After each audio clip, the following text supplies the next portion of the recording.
Bismillahirrahmanirrahim. Assalamualaikum warahmatullahi wabarakatuh. Innal hamdalillah nahmaduhu wa nasta'inuhu wa nastaghfiruh wa na'udzu billahi min shururi anfusina wa sayyiati a'malina. May yahdihillahu fala mudilla lahu wa may yudlil fala hadiya lahu. Asyhadu an la ilaha illallah wahdahu la syarika lahu وأشهد أن محمدا عبده ورسوله يا أيها الذين آمنوا اتقوا الله حق تقاته ولا تموتن إلا وأنتم مسلمون يا أيها الناس اتقوا ربكم الذي خلقكم من نفس واحدة وخلق منها زوجها وبث منهما رجالا كثيرا ونساء واتقوا الله الذي تساءلون به والأرحام إن الله كان عليكم رقيبا يا أيها الذين آمنوا اتقوا الله وقولوا قولا سديدا يصلح لكم أعمالكم ويغفر لكم ذنوبكم ومن يطع الله ورسوله فقد فاز فوزا عظيما أما بعد فإن أصدق الحديث كتاب الله وخير الهدى هدى محمد صلى الله عليه وعلى آله وسلم وشر الأمور محدثاتها وكل محدثة بدعة وكل بدعة ضلالة وكل ضلالة في النار. Ikhwatal Islam rahimani Allah wa iyyakum jami'an. Melanjutkan pembahasan kita di pertemuan sebelumnya, yaitu tentang masalah al-fathu 'alal imam. Al-fathu 'alal imam. Artinya apa kemarin? Al-fathu 'alal imam artinya apa? Membenarkan bacaan imam. Di mana para ulama rahimahumullah jami'an berbeda pendapat, dan pendapat yang sahih adalah pendapat jumhur ulama yang mengatakan diperbolehkan untuk membenarkan bacaan imam ketika melakukan kesalahan atau ketika terjadi kealpaan, ketika imam salah baca atau lupa baca, berdasarkan hadis Abdullah ibn Umar radhiyallahu anhuma jami'an yang diriwayatkan Imam Abu Dawud nomor 907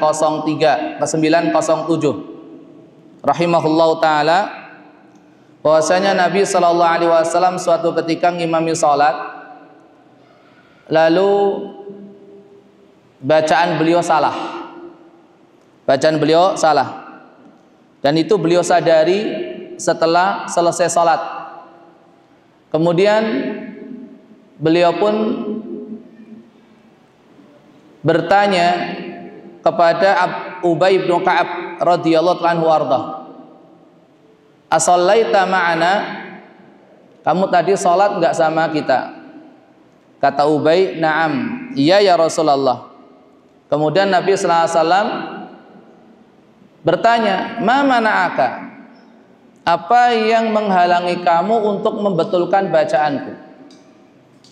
Ini sekali lagi merupakan bentuk ketawaduan Rasulullah sallallahu alaihi wasallam, dan beliau adalah sosok yang terbuka, siap untuk menerima usulan, masukan, kritikan, tidak merasa paling benar. Demikian juga berdasarkan hadis Ubay bin Ka'ab radhiyallahu anhu warda sendiri yang diriwayatkan Imam Ahmad, Al-Imam Al-Bukhari, dan juga imam-imam yang lainnya rahimahumullahu jami'an, bahwasanya Nabi sallallahu alaihi wasallam ketika beliau ngimami salat, beliau lupa baca ayat. Maka setelah selesai, beliau pun bertanya kepada jamaah yang ada, "Afil qaumi Ubayyun?" Ada enggak Ubay di antara kalian? Maka Ubay pun bertanya kepada Nabi sallallahu alaihi wasallam setelah beliau maju, lalu bertanya kepada Nabi alaihi salatu wasallam, ayatu kadza nusikhat am nasitaha? Ya Rasulullah, ayat ini sudah dinasakh atau Anda lupa membacanya? Adab seorang sahabat kepada Rasulullah sallallahu alaihi wasallam radhiyallahu anhu ajmain. Dan ini juga hal yang penting untuk kita jadikan sebagai pelajaran. Jangan buru-buru untuk menyalahkan sebelum kita meminta keterangan dan kejelasan. Beliau tidak menyalahkan Rasulullah, ya Rasulullah Anda salah, enggak. Tapi beliau bertanya dengan lembut, tadi ayat ini memang sengaja jenengan tidak membaca karena sudah dinasakh, artinya sudah dihilangkan dari mushaf Al-Quran sehingga tidak dibaca lagi, atau Anda lupa membacanya? Maka Nabi sallallahu alaihi wasallam menjawab, bal unsituha. Tidak, saya tadi itu betul-betul lupa. Ketika untuk Al-Quran kita tidak boleh mengatakan nasituha. Tidak boleh mengatakan nasitu, aku lupa ayat ini, enggak. Tapi unsitu, aku dilupakan. Karena kata nasia itu ada sedikit unsur kesengajaan, meskipun tidak demikian. Maka adab ketika kita lupa, maka janganlah kita mengatakan nasituha, aku lupa, aku melupakannya, tidak. Tapi unsituha, aku dibuatnya lupa, ngeblank. Kemudian dalil yang ketiga, hadis riwayat Imam Ahmad, Imam Bukhari dan juga yang lainnya rahimahumullah jami'an dari Al-Miswar Ibnu Yazid Al-Ansari radhiyallahu anhu warda. Beliau bercerita, aku pernah salat bersama Rasulullah sallallahu alaihi wasallam. Kemudian beliau meninggalkan beberapa ayat, atau ada satu ayat yang beliau tidak baca. Jadi ngelompat, ya, lompat satu ayat. Maka ada salah seorang sahabat setelah selesai sholat itu bertanya kepada Rasulullah SAW, ya Rasulullah, tarakta ayata kada wa kada. Wahai Rasulullah, Anda tadi tidak membaca ayat ini. Maka Rasulullah SAW bersabda, fahalla azkartaniha. Kenapa Anda tidak mengingatkan saya? Ini hadis riwayat Imam Ahmad, Imam Abu Dawud dan juga yang lainnya rahimahumullahu jami'an. Kemudian Nabi sallallahu alaihi wasallam sendiri, beliau sudah meminta kepada para sahabat radhiyallahu anhum ajmain, meskipun ini sifatnya umum tapi berlaku pula di dalam masalah salat, yaitu sabda beliau alaihi salatu wassalam, innama ana basyarun ansa kama tansaun.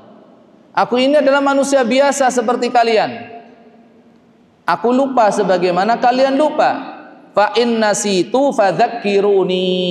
Apabila aku lupa, tolong ingatkan saya. Masya Allah. Ini keteladanan bagi kita, ya, untuk senantiasa minta dinasehati, minta diingetin.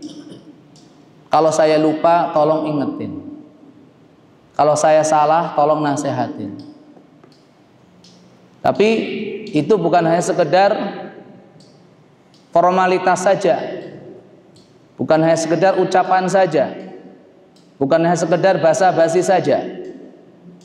Tapi betul-betul kalau minta dinasehati, minta diingetin, ya siap untuk menerima dan siap untuk menjalankan. Jangan setelah diingatkan, setelah dinasehatkan, justru malah mencari pembelaan. atau mencari pembenaran, atau cari berbagai macam alasan, padahal sudah cetok-cetok itu salah dan keliru. Atau lebih parahnya lagi, malah menyalahkan orang yang mengingatkan, malah menyalahkan orang yang memberikan nasihat. Rasulullah SAW mengajarkan kepada kita akhlak yang mulia. Wa in nasitu fadzakiruni. Kalau saya lupa, kalau ingetin. Dan siap untuk mengatakan dan berani untuk mengatakan saya salah. Dan siap untuk meralat, siap untuk memperbaiki. Bukan malah mencari alasan begini dan begitu, atau lempar batu sembunyi tangan, cari kambing hitam, menyalahkan sana sini, padahal itu adalah kita yang melakukannya atau kita menjadi pelakunya. Tidak seperti itu. Tidak seperti itu. Kemudian ikhwatul Islam, azani Allah wa yakum jami'an. Demikian juga asar dari Ali bin Abi Thalib radhiyallahu anhu warda, yang beratkan Imam Ibnu Abi Syaibah dan juga Imam Ad-Daruqutni dengan sanad yang sahih rahimahumallah jami'an, di mana beliau mengatakan idzastat'amaka al-imamu fa'at'imhu. Apabila imam itu minta untuk diingatkan, maka ingatkan. Dipancing, diem, kok nggak ada yang ngingetin? Diem lagi, kok nggak ada yang ngingetin? Padahal dia lupa membaca ayat, maka ingatkan. Ini pendapat yang kuat jumhur ulama. Ada sebagian ulama, dalam hal ini Al-Imam Ibnu Hazm rahimahullah ta'ala, yang membatasi bahwasanya diperbolehkan mengingatkan bacaan imam ketika salah atau lupa hanya untuk surat Al-Fatihah saja. Hanya untuk surat Al-Fatihah saja. Dan tentunya ini pengkhususan yang tanpa dalil, karena hadis-hadis yang tadi kita baca itu bersifat umum, baik itu bacaan surat Al-Fatihah ataupun surat-surat lainnya. Adapun pendapat yang ketiga mengatakan hukumnya makruh. Di antaranya Imam Ibnu Qayyim rahimahullah ta'ala mengatakan makruh. Hal ini berdasarkan satu hadis dari Ali bin Abi Thalib radhiyallahu ta'ala anhu warda. Beliau berkata, qala Rasulullah sallallahu alaihi wasallam, Rasulullah sallallahu alaihi wasallam bersabda, la yaftah 'alal imami qaumun wa huwa yaqra'u fa innahu kalam. Tidak boleh mengingatkan bacaan imam ketika salah, karena itu merupakan pembicaraan dalam sholat.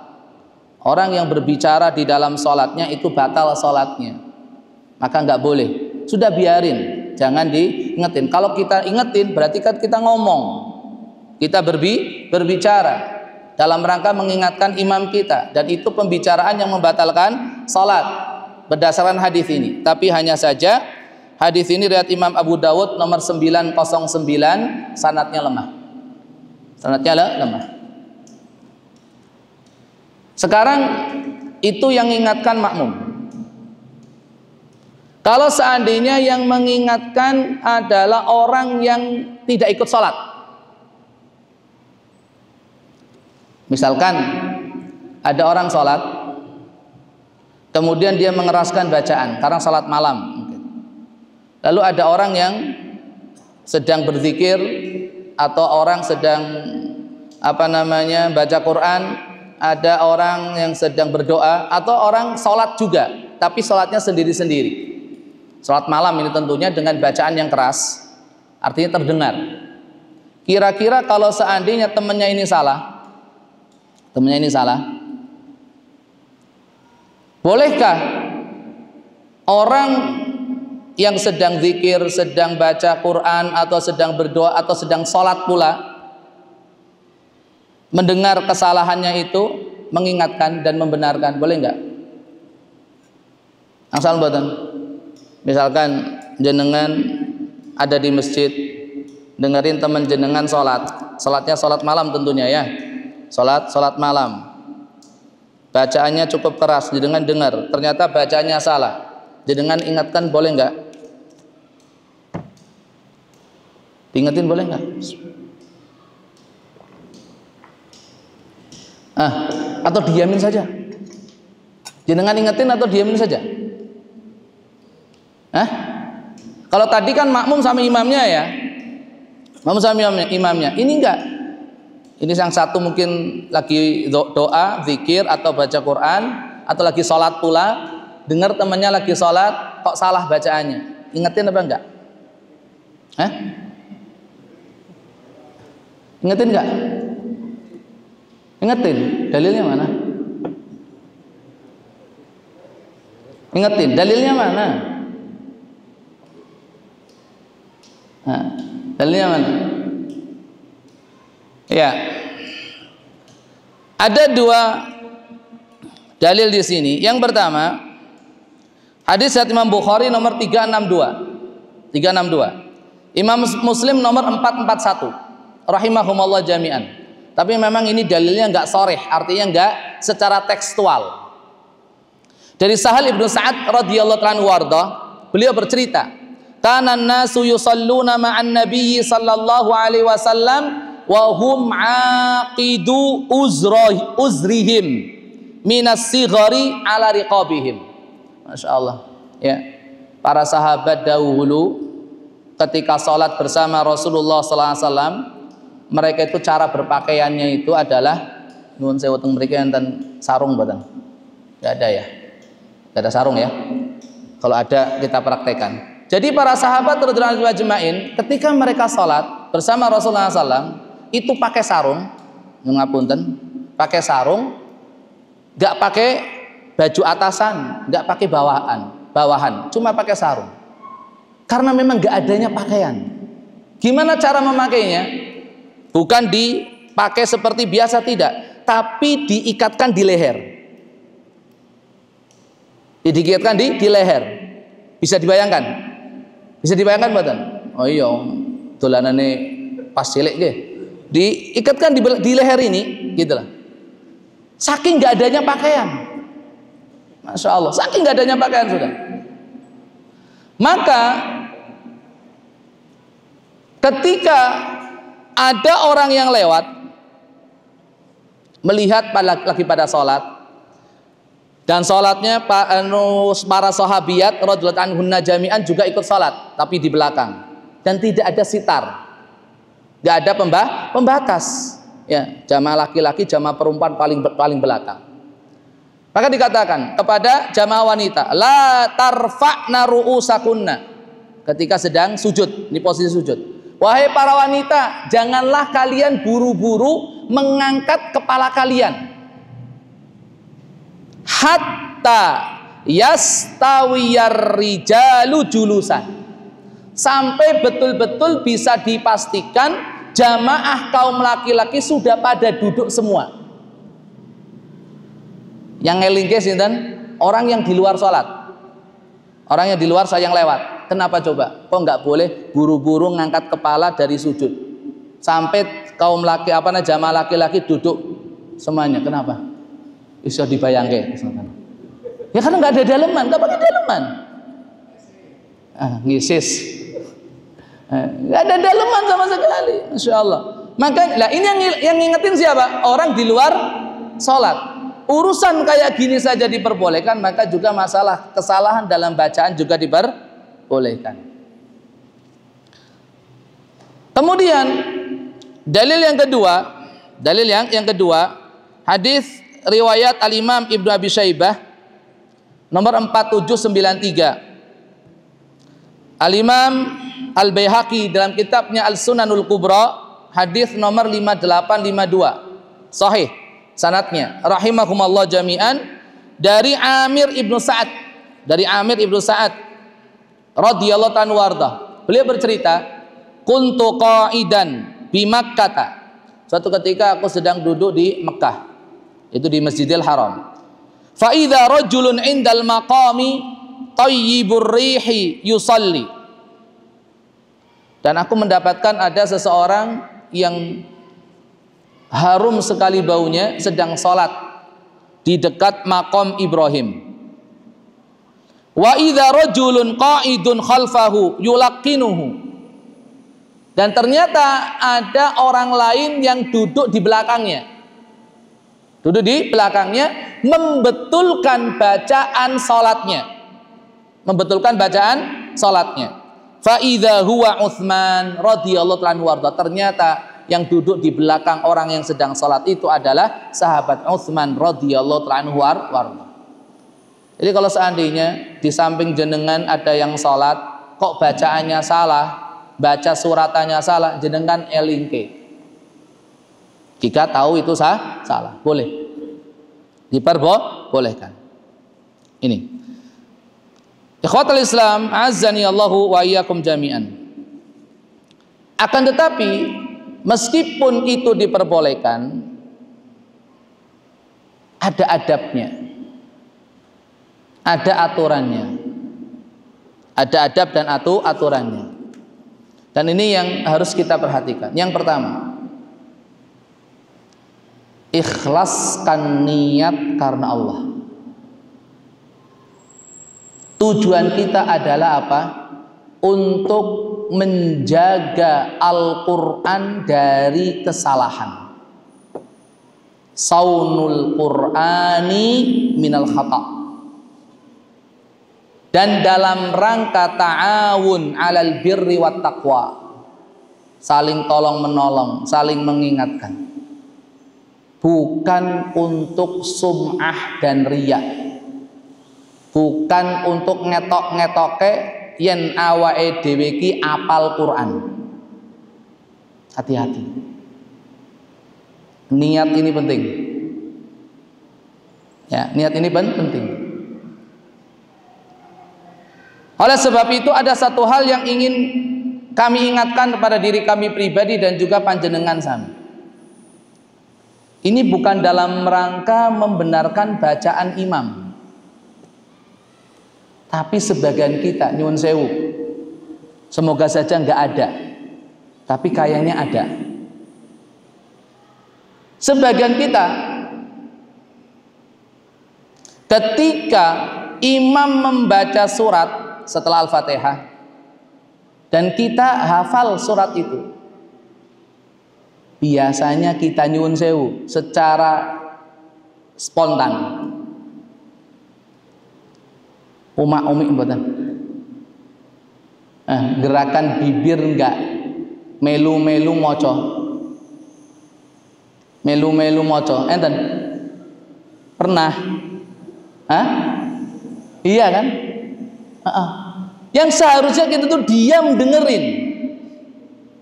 Karena pernah kami itu sholat di samping itu ada jamaah yang hafal surat yang dibaca oleh imamnya, ternyata ngikutin melu-melu dan suaranya terdengar pula.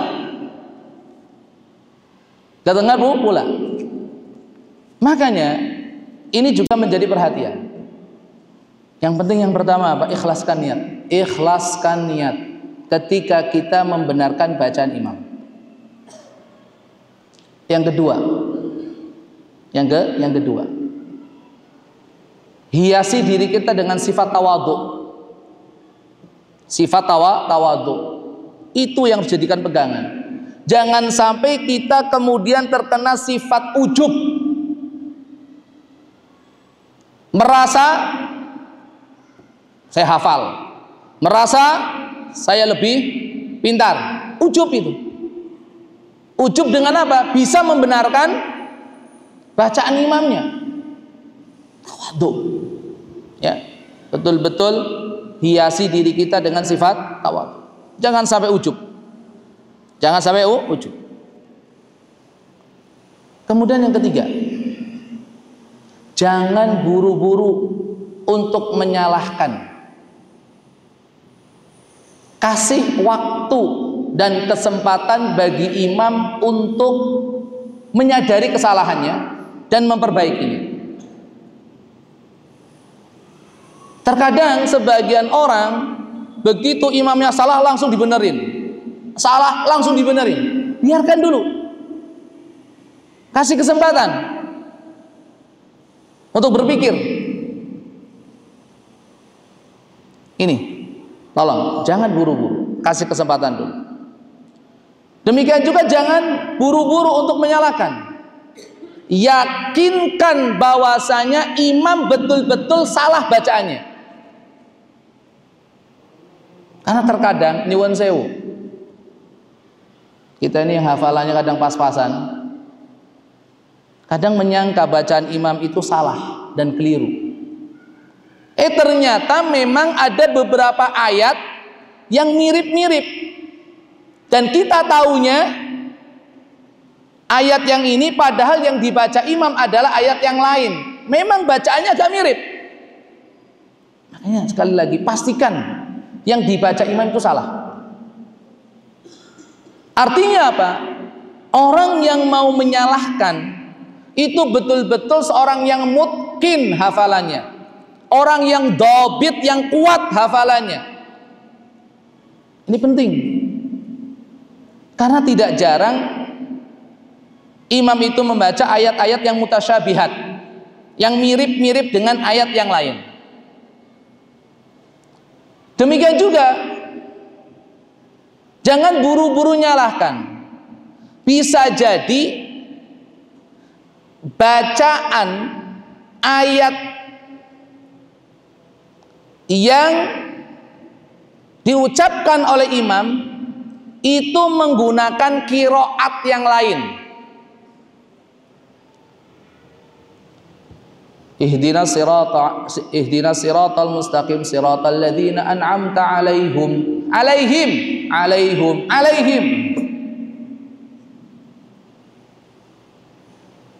Maka penting, ya. Bisa jadi sekali lagi qiraat yang dipakai oleh imam itu qiraat yang lain yang tidak kita paham. Kemudian kita buru-buru nyalahin. Padahal kita nggak tahu ilmu qiraat sama sekali. Ya. Wadduha. Itu qiraat yang lain. Makanya sekali lagi ini harus jadi perhatian. Dan mumpung kelingan, bagi para imam yang sudah memiliki ilmu qiraat, ya, memiliki ilmu qiraat, bisa membaca Al-Quran dengan berbagai qiraat, tolong jangan membuat fitnah di masyarakat. Bacalah Al-Quran itu sesuai dengan qiraat yang familiar, dikenal oleh masyarakat. Kalau seandainya itu dilakukan di masjid yang mana mereka paham tentang qiraat, nggak jadi masalah. Tidak jadi masalah. Ya, tapi kalau seandainya ngimami di luar, di masjid masyarakat umum, tolong kami ingatkan dan kami nasihatkan, jangan sok-sokan. Daripada bikin onar, bikin fitnah. Aku mau sholat tarawih, kok bacaan imam kok aneh. Apa nggak jadi masalah nanti? Dan ingat, kami nasihatkan pula bagi yang sudah menguasai ilmu qiraat, niatkan yang ikhlas. Bukan untuk idharu syakhsiyah, bukan dalam rangka menonjolkan diri. Ini loh saya sudah menguasai ilmu qiraat. Jangan sampai ujub dan sombong. Ini sudah yang umum-umum saja. Yang umum-umum saja, yang biasa didengar oleh masyarakat. Tapi kalau seandainya itu adalah di tempat pembelajaran, di pondok pesantren atau yang lain, silahkan. Tapi juga harus diwaspadai dan perlu dipikirkan ulang. Ketika ternyata ada jamaah dari luar dan tidak tahu masalah ini, dan ternyata kebiasaan kita banget, yang bersangkutan tidak bertanya dan tidak meminta penjelasan, kok bacaannya seperti itu, kemudian disebar ke sana kemari, apa tidak jadi masalah pula itu? Di masjid sana kok bacaannya kayak gini? Makanya harus betul-betul muraat ahwalin nas, ya, melihat kondisi jamaah ini. Jadi intinya yang nomor 3 adalah apa? Atau yang nomor 4, yakinkan bahwasanya apa yang dibaca oleh imam itu betul-betul salah.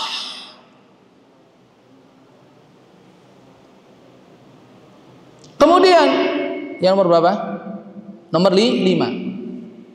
1 ikhlas, 2 tawadhu, yang ketiga jangan tergesa-gesa, yang keempat yakinkan bahwasanya apa yang dibaca imam itu salah. Yang kelima, yakinkan bahwasanya kita itu bisa membetulkan, dan apa yang kita baca itu adalah bacaan yang betul. Ini podo-podo salah ya, tapi itu malah yel-yelan, ya dah, ya malah yel-yelan. Ternyata imamnya menganggap itu yang benerin salah, yang benerin ngomong imamnya salah, malah rampung-rampung. Setelah kita yakinkan imamnya itu salah bacaannya, yang kedua, kita itu yang ingin membetulkan juga yakin betul bahwa bacaan kita benar.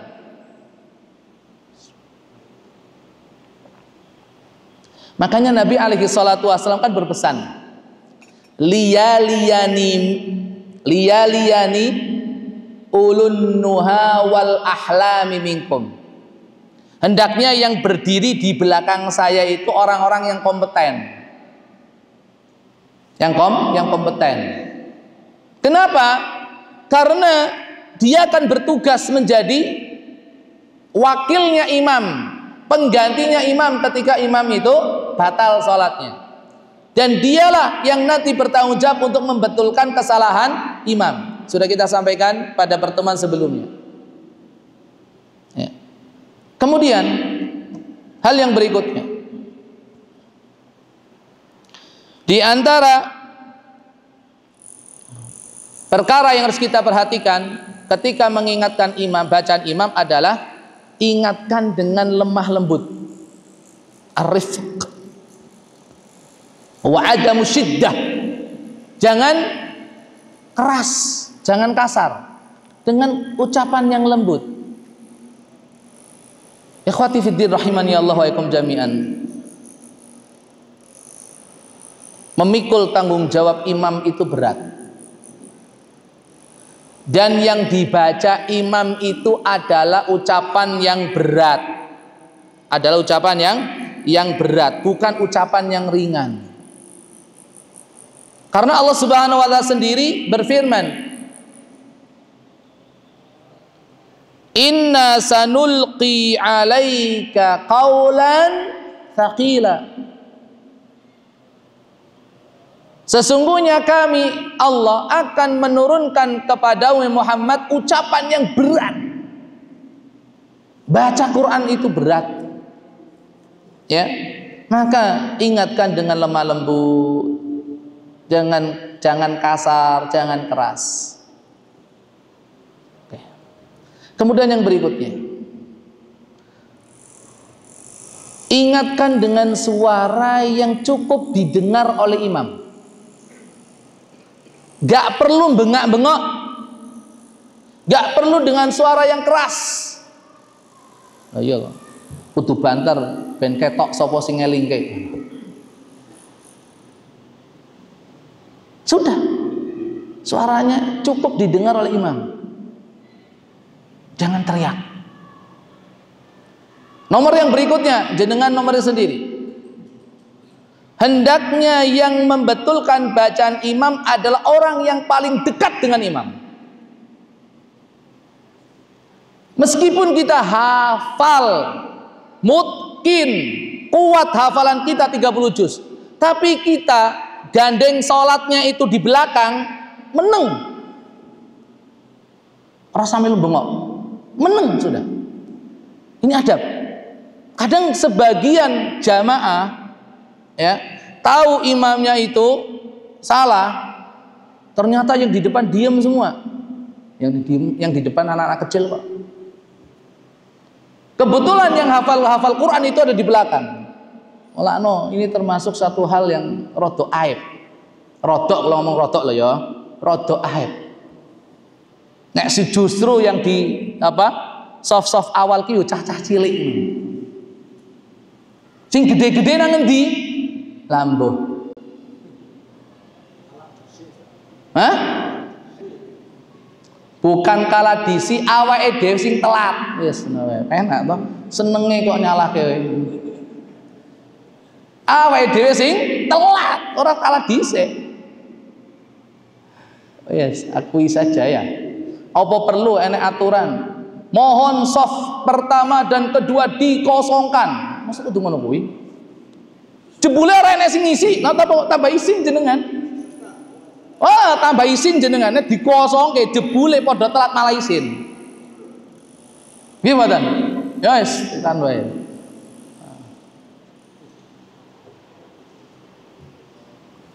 La haula wala quwata illa billah. Itu. Makanya yang ngingetin adalah yang paling dekat dengan imam. Kemudian yang berikutnya yang perlu diperhatikan, cukup satu orang saja yang ngingetin. Cukup satu orang saja yang ngingetin. Ojo kabeh-kabeh ngingetin. Wah, jadi rame itu nanti masjid. Cukup satu. Kalau sudah ada satu orang yang bersuara, yang lain diem. Apalagi jika tugas tersebut secara khusus sudah diberikan kepada seseorang, dan itu seharusnya itu ya, seperti yang kemarin kita sampaikan di Masjidil Haram sudah ada petugas khusus, dan itu yang paling berat itu, karena beliau hafizahullah ta'ala wa ra'ah harus siap betul. Kan janjian sih kalau imamnya, Syekh nanti antum baca surat apa, dan aku siap-siap sih murojaah. Enggak gitu, siap betul, apapun surat apapun ayat berapapun yang dibaca oleh imam Masjidil Haram, Masjid Nabawi, harus siap itu syekhnya.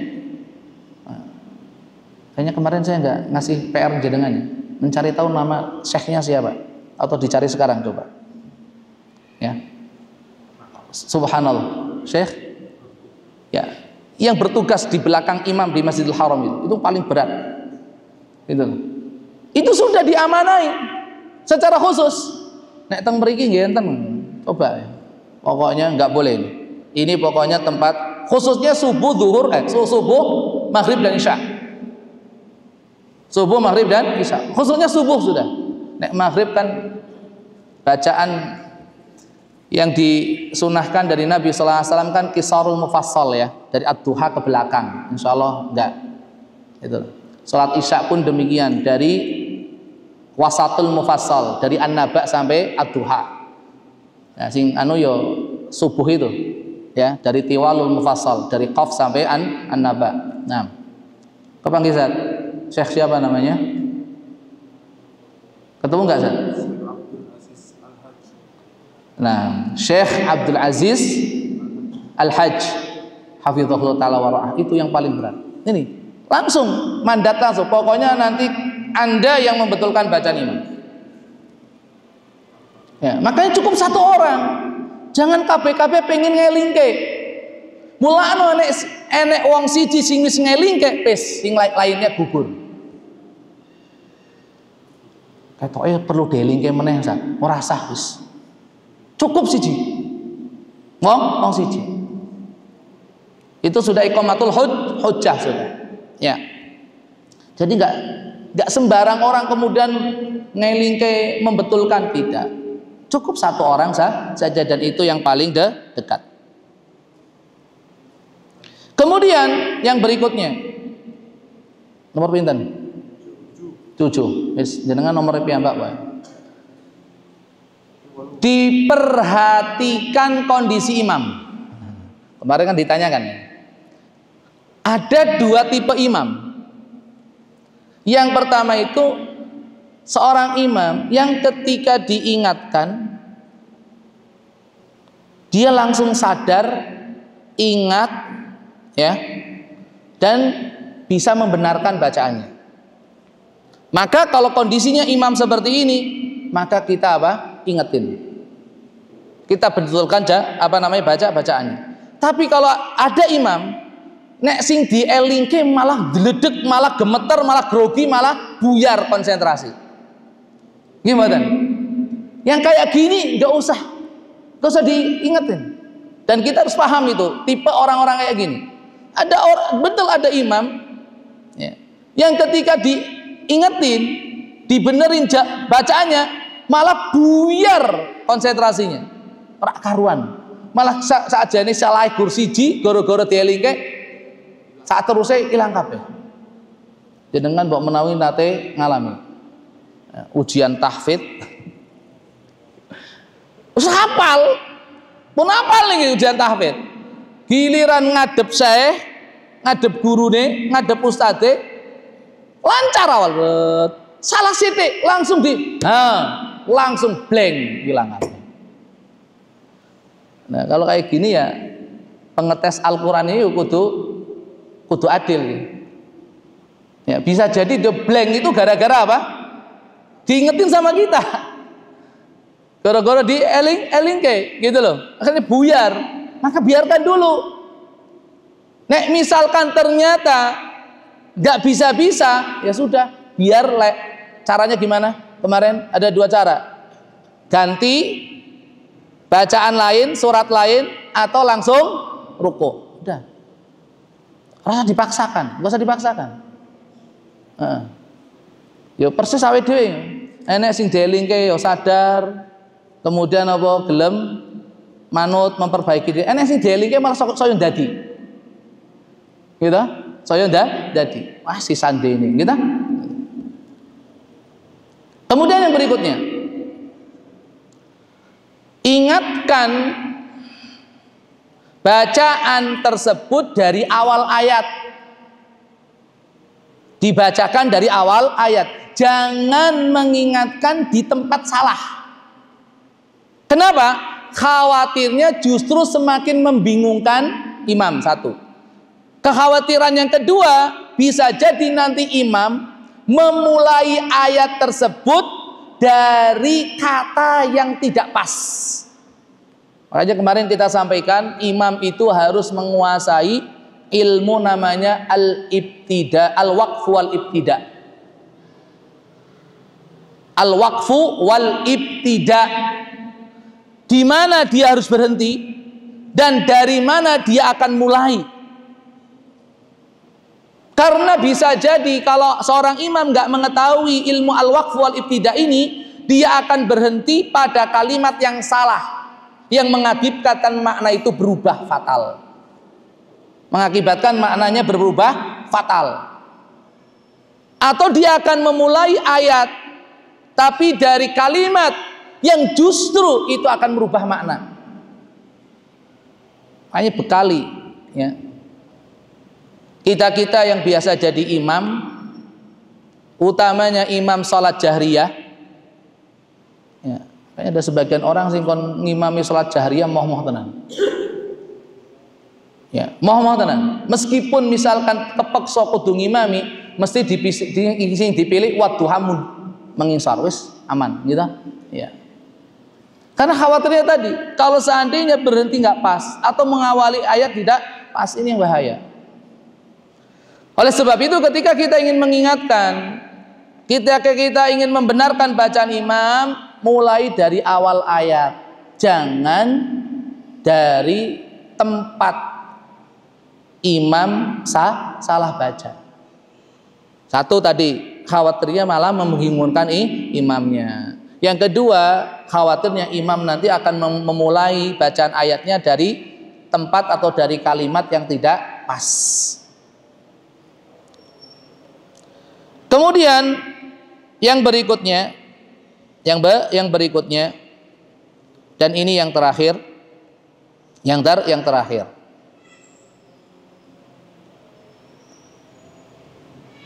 Bolehkah? Ini adab-adab sudah, ya. Bolehkah untuk meminimalisir mungkin gaduh ketika membenarkan bacaan imam. Kita menggunakan ini loh, apa? Jadi yang apa? Ya, yang di sini kemudian yang membenarkan itu nanti ngomong kemudian imamnya dengar langsung. Boleh atau tidak? Ini alat modern, ya kan? Imamnya pakai ini, kemudian yang bertugas untuk membenarkan bacaan imam ketika salah juga pakai. Nyuwun sewu ngapunten, bukannya ini ya. Mungkin jenengan ingkang nate umroh itu dikasih sama travel dikasih alat ini. Kemudian pembimbingnya juga kemudian memandu bacaan-bacaan yang disunahkan untuk dibaca ketika tawaf, sa'i dan sebagainya melalui ini. Semuanya dengerin dan ngikuti. Bisa dibayangkan ya? Ya, itu boleh apa tidak? Boleh atau tidak? Hah? Angsal mboten? Boleh. Pokoknya segala sesuatu untuk kemaslahatan salat selama itu tidak menyibukkan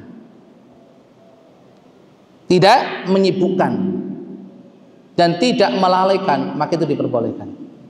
Tapi dengan adanya alat ini justru malah membingungkan, menyusahkan, merepotkan, dan orang sibuk membetulin ini, maka nggak boleh. Wong kon salat malah ketungkul dandani iki wis enek suarane apa. Itu. Oke. Yang paling akhir. Santai mawon mulai gasik sak durunge tanggal 3. Terus niatan saya. Ya. Bolehkah kemarin kita ulangi? Makmum yang ditunjuk khusus untuk membenarkan bacaan imam bawa mushaf. Kebetulan yang ditunjuki hafal Quran. Kemudian dia memegang mushaf. Boleh tidak? Boleh tidak? Angsal mboten. Tadi pakai ini boleh. Selama tidak menyibukkan diri dan merepotkan serta menyulitkan. Dan melalaikan dari salat. Sekarang bawa mushaf, boleh enggak? Yang kepeksa nih misalkan rene sing hafal. Akhirnya wis dibekali mushaf. Boleh? Boleh? Lah kok diem? Angsal mboten? Hah? Ya, di sini khilaf di kalangan para ulama. Khilaf di kalangan para ulama, gampang khilaf. Ada yang membolehkan, ada yang tidak membolehkan. Dan pendapat yang rajih adalah diperbolehkan ketika dibutuhkan. Diperbolehkan ketika diperlukan. Karena sebagian sahabat radhiyallahu ajmain juga melakukan. Utamanya ketika salat tarawih. Demikian juga sebagian ulama tabi'in rahimahumullah jami'an juga melakukan. Tapi dengan catatan. Ya, selain diperlukan tadi, selain dibutuhkan tadi, dengan catatan tidak menyibukkan dari salat. Bingung kok, imam iki maca surat apa yo? Goleki. Ora ketemu goleki meneh.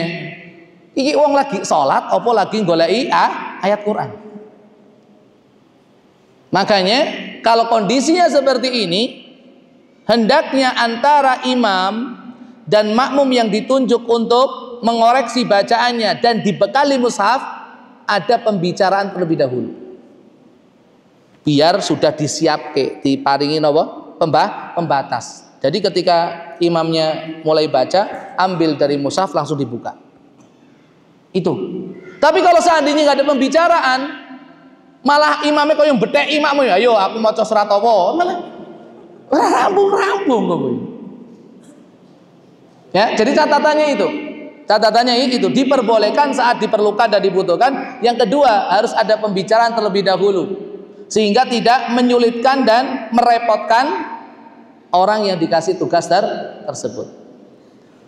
Inilah hal-hal yang berkaitan dengan apa?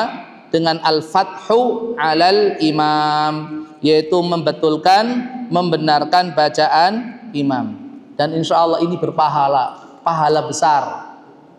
Makanya sekali lagi, makanya para ulama rahimahumullah jami'an mengatakan tidak boleh mungut bayaran.